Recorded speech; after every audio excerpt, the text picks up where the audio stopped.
কি সাংবাদিকতা লাইনটোত কেনেকৈ অহা হ'লা ইনে আহিম বুলি আগতে চাগে তুমি ভবা নাছিলা কেতিয়াও কোনো কাৰণতে ভবা নাই কেতিয়াও ভবা নাই কাৰণ জীৱনৰ লক্ষ্য সম্পূৰ্ণ কিবা এটা বেলেগ সপোনটো সম্পূৰ্ণ বেলেগ বৰ আতুমটুকাৰিকৈ ৰাখিছোঁ সপোনটো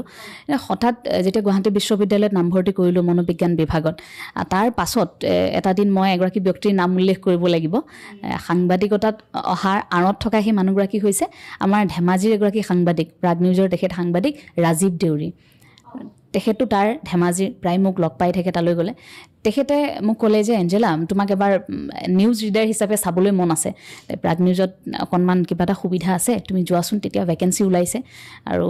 সেই এডটো ওলোৱাৰ লগে লগে তেখেতে মোক ক'লে মোৰতো নিউজ পঢ়াৰ একেবাৰে ইচ্ছা নাই আপুনি জানেই দেখোন মই দিশবোৰ মোৰ কেনেকুৱা কাৰণ মই তেতিয়ালৈকে সামাজিক অন্যান্য কামবোৰৰ সৈতে খুব জড়িত আৰু এনেকুৱা নহয় যে ক'ৰবাত ভাষণ দি ফুৰিছোঁ কথা কৈ ফুৰিছোঁ তেনেকুৱা নহয় মই কামবোৰ কৰি ফুৰোঁ ধৰক কৰ্মশালাত গৈছোঁ বা কিবা এটা কৰিছোঁ এই কামবোৰ কৰি বেছি ভাল লাগে তাৰ পাছতহে কথা মোৰ ধাৰণাটো আগতে তেনেকুৱা আছিল যে প্ৰথম কামটো কৰি লওঁ তাৰপিছত মই কথাখিনি ক'ম সেইবোৰ কৰি আছোঁ গতিকে মই ভাবিলোঁ যে সাংবাদিকতাত আহি গ'লেতো মই এইখিনি কৰিব নোৱাৰিম এতিয়া মই নাযাওঁ কোনো কাৰণতে কিন্তু তেখেতে মোক ইমান জোৰ কৰিলে ক'লে যে এবাৰ অন্তত যোৱা তুমি কৰা নকৰা পিছৰ কথা তুমি ইণ্টাৰভিউটোত এবাৰ বহা অন্তত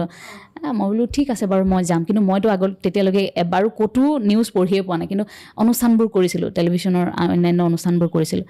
তেখেতৰ কথা ৰাখিবলৈ সেই প্ৰথম ইণ্টাৰভিউটোত বহিছিলোঁ আৰু তেখেতলোকে আকৌ বিচাৰিলে মাতিলে পঢ়িবলৈ দিয়াৰ পাছত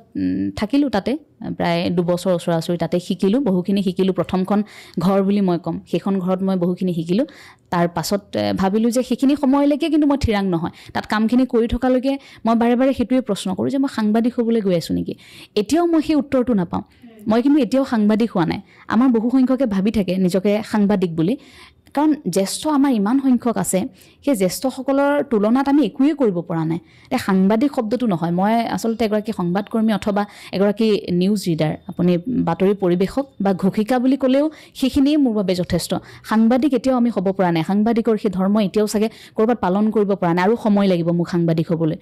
সেই উত্তৰটো এতিয়াও মই পোৱা নাই তাৰ পাছত ভাবিলোঁ যে নহয় কামখিনিত দেখোন ৰাইজৰ মৰম পাইছোঁ আশীৰ্বাদ পাইছোঁ ND24 অহাৰ এটা খুব সিদ্ধান্ত আছিল ভাল বুলি মই ভাবোঁ তাৰ পাছতে editor in chief Rajdeep Bailung Baruah ছাৰক লগ পালোঁ কিশোৰ বৰা ছাৰক লগ পালোঁ আৰু খুব এটা ভাল পৰিৱেশত ND24ত এতিয়া বৰ এটা সুস্থ মনেৰে কাম কৰিবলৈ সাহস পাইছোঁ তেখেতলোকৰ পৰা